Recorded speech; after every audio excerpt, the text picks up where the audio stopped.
I believe that the lifestyle of Western society is against nature.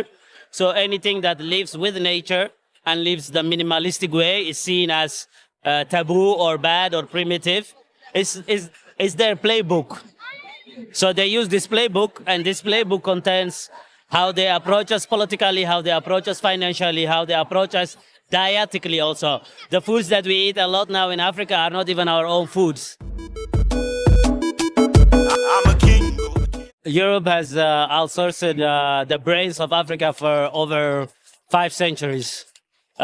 We had kingdoms like Timbuktu, Mali, so much. So we welcomed them. When the Westerns came to us, we had the land and they had the Bible. But now we have the Bible and they have the land. I would advise black people to keep the ancestral ways of living and until our puppets, our presidents, the thieves that are robbing us, until we replace them.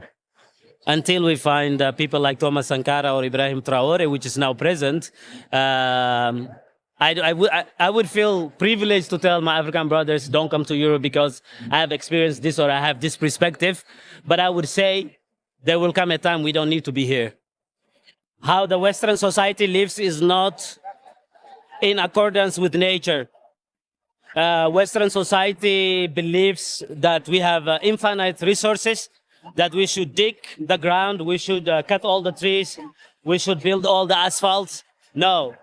Our African ancestral way is taking what we need from the land and not what we want. White people, for the last 400 and 500 years, going to 500 years, not only black people, but have been ravaging the whole global south.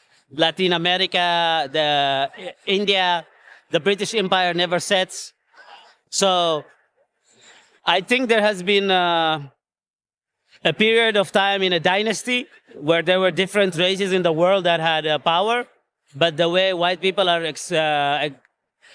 exerting their power is white supremacy. They want an absolute supremacy. They want us to kneel down for them. They want us to cut our dreadlocks. They want us to straighten our hair.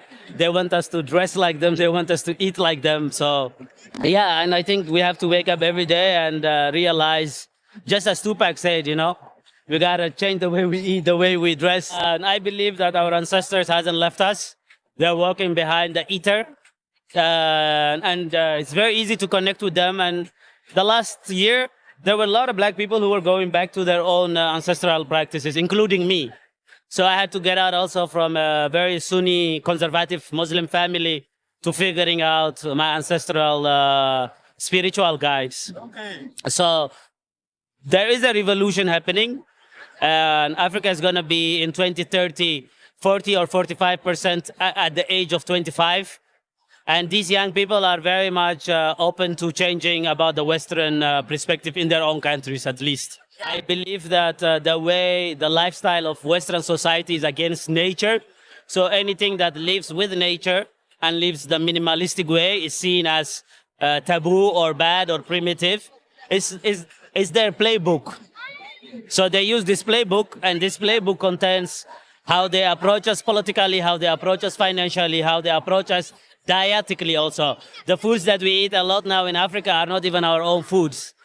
Rice, starch.